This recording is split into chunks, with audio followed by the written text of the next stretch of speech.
Fala galera do Dominantes Online, tudo bem? Mais uma aulinha de química, mais uma aulinha sobre funções, na verdade sobre reações inorgânicas, agora a parte 2.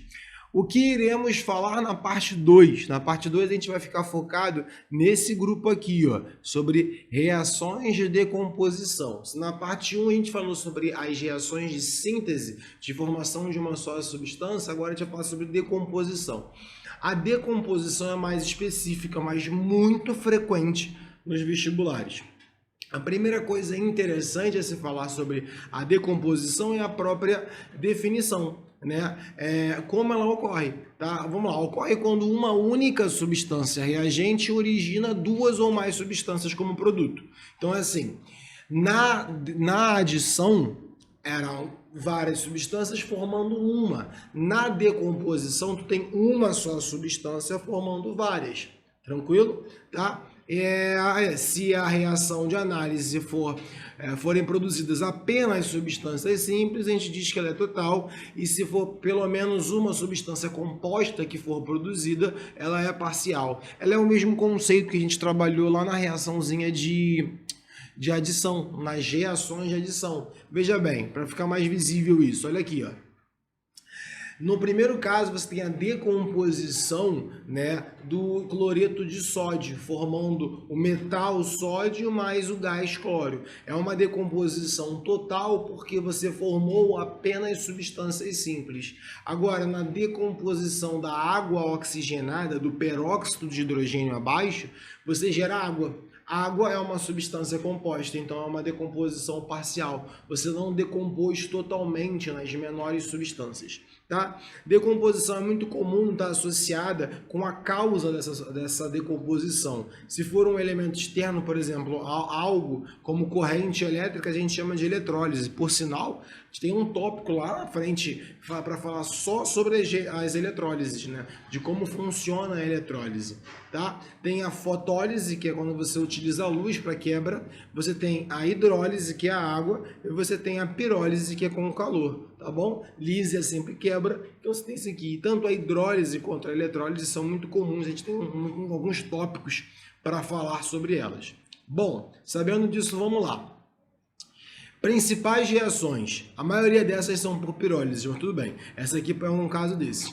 É o dos carbonatos. Os carbonatos de metais alcalinos terrosos, né? Os de alcalino pouco, mas os de alcalino terroso principalmente, são decompostos. Se decompõem, né? Geralmente formando o óxido do metal mais CO2. Aqui, o mais comum de todos é o carbonato de cálcio. Não que o carbonato de magnésio não faça, o carbonato de bário também não faça, mas o carbonato de cálcio se decompõe, e eu posso até colocar aqui a mais para você, vou colocar um sinalzinho de delta aqui em cima, porque isso é com calor, então posso chamar também de uma pirólise, né? Uma decomposição por calor térmica do carbonato de cálcio, gerando o seu óxido, o óxido de cálcio, mais o gás carbônico.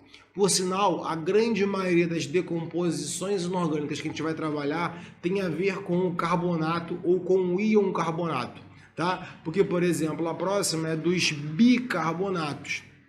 Né? Os bicarbonatos, tanto os de metais alcalinos quanto os de metais alcalinos terrosos, também se decompõem, gerando óxido do metal, CO2 e água. Tá bom? Aqui tem um exemplo, o bicarbonato de sódio, né? Que é o que a gente conhece como fermento químico, tá? Nele reage gerando gás carbônico, que vai se decompor na forma de gás, por isso que ele é um fermento, né? Ele estufa a massa, porque na sua decomposição gera o gás carbônico, fazendo a massa, né, do material inflar, tá bom? Inchar, né? Tá bom? É isso, é uma das decomposições que tem, e repara que é uma única substância formando várias na sua decomposição. Logicamente, isso é uma decomposição parcial, né? Forma os carbonatos. Tá? Bom, Essa é bem específica, por sinal, que são a dos bromatos e dos cloratos, né? São os átos, seriam espécies que têm oxigênio na sua estrutura, né? Eles se decompõem, tá? Formando, então, as suas espécies não oxigenadas, os etos, os bromatos e os cloratos, formam brometos e cloretos com a liberação de gás oxigênio. Essa reação é bem específica, mas aparece às vezes, tá? Não aconselho a decorar essa como a gente pega mais nas adições, mas tenha ciência que essas reações podem acontecer, são citadas ao longo. Por isso que nessas questões, nessa parte da matéria, eu estou mais citando em vez de montando, porque é interessante o conhecimento da existência de. Nesse caso dos cloratos, não é interessante você precisar decorar como é que monta todas as reações, mas saber que ocorre uma decomposição dessas espécies aniônicas que têm um oxigênio com a liberação desse oxigênio, né, para a formação não oxigenada, é interessantíssimo. Bom, essa é muito comum, a decomposição do peróxido de hidrogênio, tá? Ela é catalisada, o que é catalisada? Ela é acelerada por alguns fatores, dentre eles também temos a própria luz, daquela é armazenada em frascos âmbar, né, que impedem a ação da luz, porque tem alguns catalisadores e a luz age de uma forma de quebra, né, do peróxido de hidrogênio, formando água e o gás oxigênio, né? O gás oxigênio, então, é liberado para a atmosfera, e aí você forma duas substâncias diferentes, água oxigenada, porque não é água com oxigênio, é o peróxido, ele pode se decompor sim em água com gás oxigênio, beleza?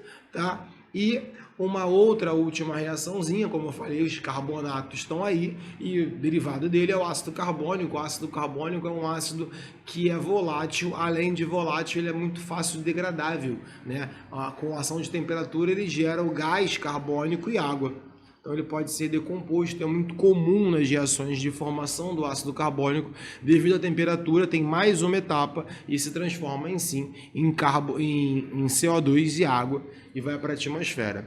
Beleza? Assim como essa reação também acontece, né? Então é uma reação vice-versa, mas essa reação aqui é a adição do gás carbônico com a água. Tá? E a gente fecha então esse conjunto, dentre todos os 4 conjuntos, eu acho que é o menor de decomposição e bem mais específico, mas está aí as reações, as principais reações inorgânicas de decomposição ou de análise. Bom, espero vocês na parte 3. Fui! Até a próxima!